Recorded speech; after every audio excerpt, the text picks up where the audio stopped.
gouverne pas une nation par procuration ou par délégation de pouvoir. Aussi longtemps que le président de la République était aux commandes et prenait des décisions qui étaient exécutoires, on peut dire, oui, il exerçait le pouvoir. Le pouvoir qu'il exerce aujourd'hui, il l'exerce par procuration.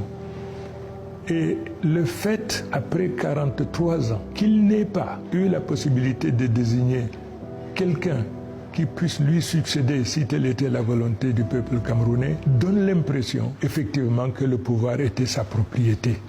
C'est pour ça donc que nous disons non, le pouvoir est la propriété du peuple et c'est le peuple qui, conformément aux dispositions constitutionnelles, procédait donc à l'élection du nouveau président. C'est donc pour toutes ces raisons j'ai estimé qu'il était impossible de continuer mon expérience aux côtés du président de la République. C'est donc pour cette raison que j'ai décidé de démissionner du gouvernement. Si le pouvoir était contre, il m'aurait interpellé. Jusqu'à présent, je ne fais pas l'objet d'une interpellation. Ça veut dire que ça a été acté. La seule chose qui ne changera jamais dans l'existence, c'est que tout change. Mais je n'innove pas.